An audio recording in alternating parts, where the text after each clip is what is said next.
सच जरूरी है। नमस्कार, एमएनएस न्यूज लाइव में आप सभी का स्वागत है। मैं हूं आपके साथ आंचल। तो आइए देखते हैं देश और दुनिया की तमाम बड़ी खबरें। इन 3 कारणों की वजह से अफगानिस्तान ने बंद किया भारत में दूतावास। अफगानिस्तान में अशरफ गनी की सरकार जाने के बाद देश में तालिबानी शासन आया, मगर इसके बावजूद भी भारत में पुरानी सरकार का दूतावास काम कर रहा था। अब अफगानिस्तान ने भारत में अपना दूतावास बंद कर दिया।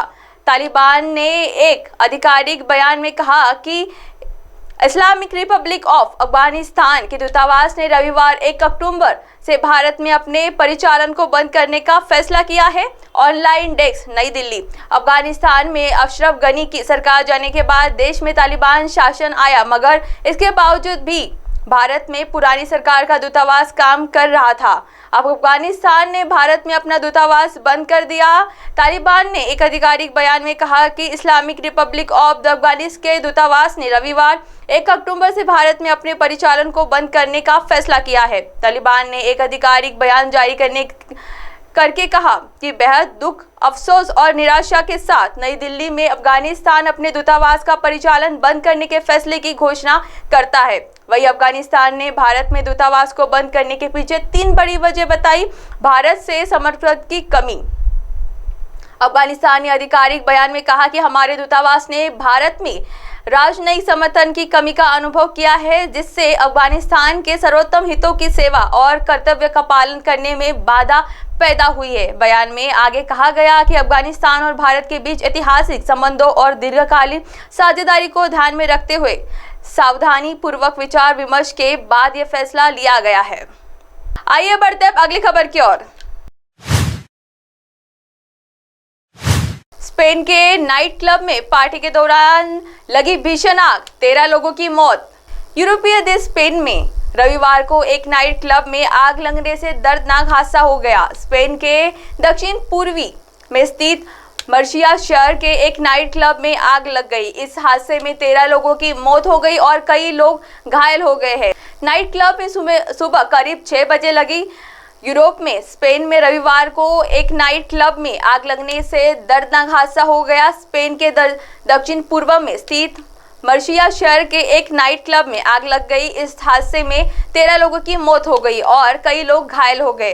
स्पेन के नाइट क्लब में पार्टी के दौरान लगी भीषण आग, 13 लोगों की मौत। यूरोपीय देश स्पेन में रविवार को एक नाइट क्लब में आग लगने से दर्दनाक हादसा हो गया। स्पेन के दक्षिण पूर्वी में स्थित मर्सिया शहर एक नाइट क्लब में आग लग गई। इस हादसे में 13 लोगों की मौत हो गई और कई लोग घायल भी हो गए। शवों का पता लगाने और उनकी पहचान करने की कोशिश कर रहे कर्मचारी मर्सिया की फायर सर्विस ने एक वीडियो जारी करके आग की काबू करने की एक क्लिप जारी की है। फायर सर्विस और इमरजेंसी सर्विस के कर्मचारी नाइट क्लब के अंदर आग की लपटों पर काबू पाने की कोशिश करते हुए लोगों को बचाने का भरसक प्रयास किया।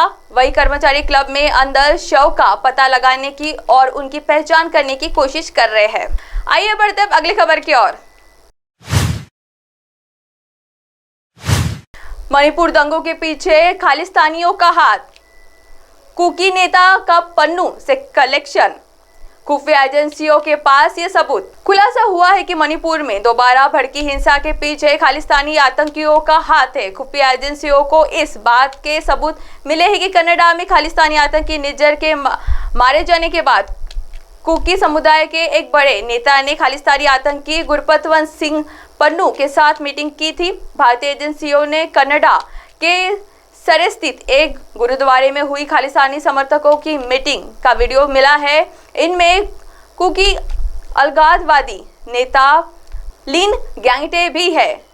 ग्यांगटे North American Manipur tribal association के प्रमुख है। 2 मिनट 20 सेकंड के इस वीडियो में वह दर्शकों को संबोधित करते नजर आ रहे हैं। 30 घंटे तक चली इस मीटिंग के बाद खालिस्तानी नेटवर्क ने हवाला के जरिए करोड़ों रुपए मणिपुर भेजे। छात्रों की हत्या के मामले में 4 आरोपी गिरफ्तार। मणिपुर में एक किशोर छात्र और छात्रों के अपहरण की और हत्या के मामले में 4 आरोपियों को गिरफ्तार किया गया है। सीएम बीरेन सिंह ने रविवार को यह सूचना दी। आरोपियों को कहाँ ले जा गया, इसकी जानकारी उन्होंने नहीं दी है। कुकी नेता कनाडा में चाहते हैं शरण।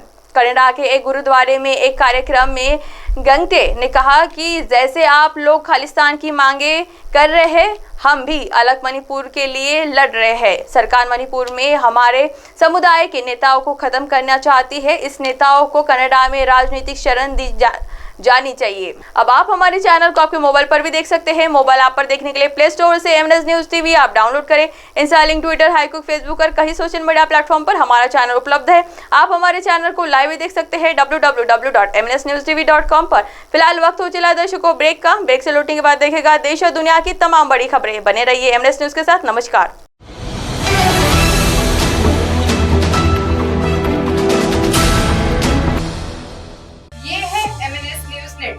और आप देख रहे हैं MNS न्यूज।